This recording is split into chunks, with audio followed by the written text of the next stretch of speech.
No, I'm not. That's an even worse side. All right. We're going to discuss how to use the substitution method. I see two equations, y equals 3x plus 2 and x plus 2y equals 11.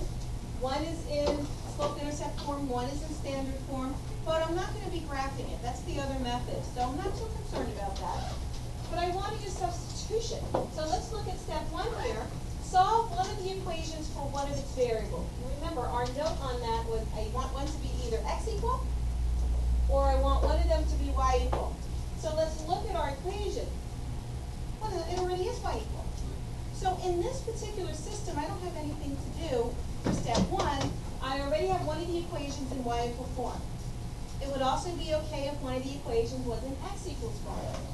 If I didn't have either, I would need to solve for x or solve for y. Well, which one should I solve for? It's hard to say. It has to do with what looks easiest.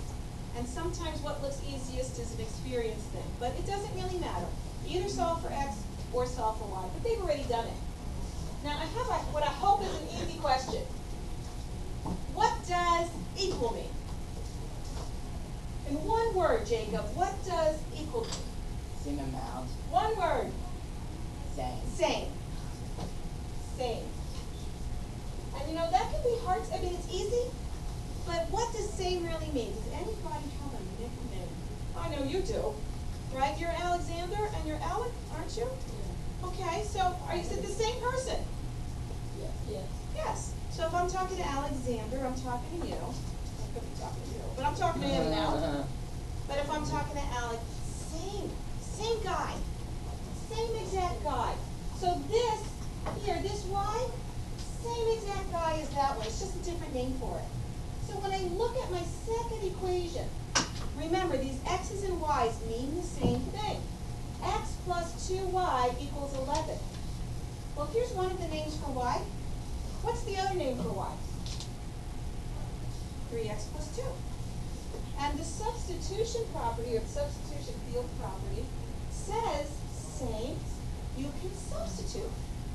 So what I'm going to do is rewrite x plus 2y equal 11 with its other name for y. X plus 2 times, and I'm writing it as a grouping because it's 2 times whatever y is, and y is that unit, that grouping together. So let's see.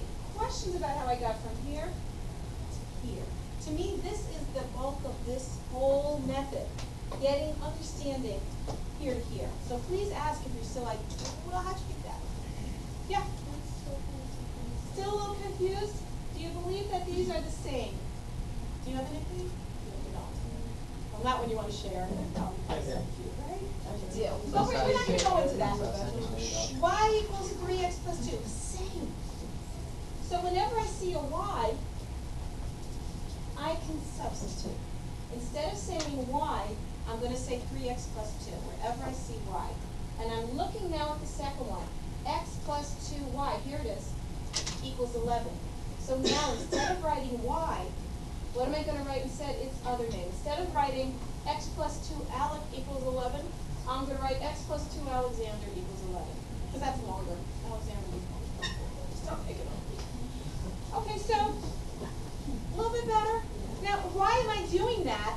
I can't solve an equation with 2 variables. I can't do it. Can I solve an equation with 1 variable? Thank heavens for quarter 1. Of course we can. Yeah. So, this should be the easy part. The hard part was figuring out what to substitute, which we did. The easy part is solving the equation. How do we solve this equation? First step, yes? You can either distribute or divide by 2. Oh, I could divide by 2. If I wanted to divide by 2, what would that do for me? It would get rid of the parentheses for you. It would, but what else would it do? Everything would get divided. So we could solve this. Do we want to? Yeah. No.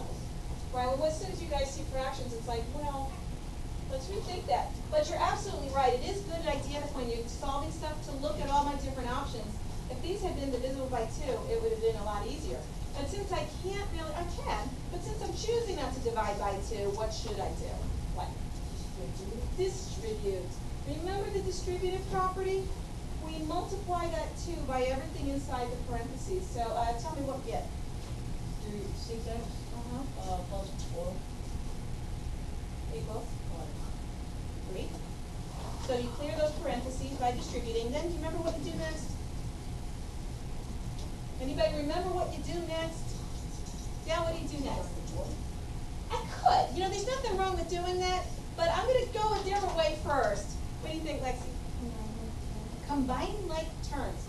So remember, the x and the x, they are like terms. If I have one x, then you give me 6 more x's. How many x's do I have? 7. 7 x's. And we could have done what you said, Alex. There's nothing wrong with it. I kind of like going this way because then it becomes an old friend. Right? We're kind of used to seeing stuff looking like this. So what do I do next? Subtract. Now we'll subtract the 4. And again, nothing wrong with doing it when you said to do it. That's correct as well. 7x equals 7. Then what?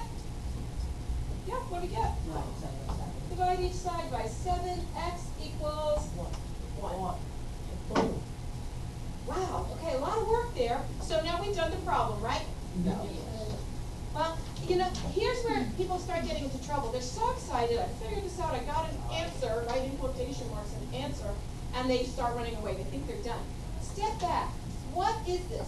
What am I really asking you to do when I ask you to solve this system? What are you supposed to be finding in? What are we finding? An x and y, the place where these 2 lines, if I were to graph them, where do they intersect? What I often do when I solve these is I set up my solution. I start with my xy blank, and what did I find first? X. X equals 1, so where's the 1 go? Right here, where the x's belong in xy pairs. So I found half of the solution. Now I need to find the y. How do I find the y? Yeah. Substitute the x back into the original equation. Fantastic. So this was what this is trying to tell me. Step 3, substitute back. You found one of them. Which equation do you think we should use now? Top one? Does it matter which one we use? It doesn't, but why'd you choose the top one? Yeah, it looks a lot easier to deal with. So I agree with you. That's what I would have chosen. So wherever I see an x, I plug in what I think x is. I think it's 1. So that's y equals 3 plus 2. So y equals 5. I think that's what y is. Now, great. Did I have to graph anything? No. Did I have to worry about scales that are funny? And it's no problem here. So very straightforward. Is there a place, maybe, I could possibly be making a mistake here? No, not me, of course. But is there a place where somebody might have made a mistake? Right? There's room for error. So we still, there really is a step 4, which is check it. Check it, right? Verify your solution. So we go into y equals 3x plus 2. Now, I know we just did this. We just did this to find the solution. I do check it again. Because sometimes doing it the second time, you might find an error that you wouldn't have seen before. Don't take very long. Then I look at x plus 2y equals 11. We haven't checked this one. So that would be 1 plus 2 times 5. Does that equal 11, right? 1 plus 10, 11. Does equal 11. Great. So I know I have found the right solution to my system using the substitution method. Questions? No, we got this. We can do this on our own. Yeah. Fantastic.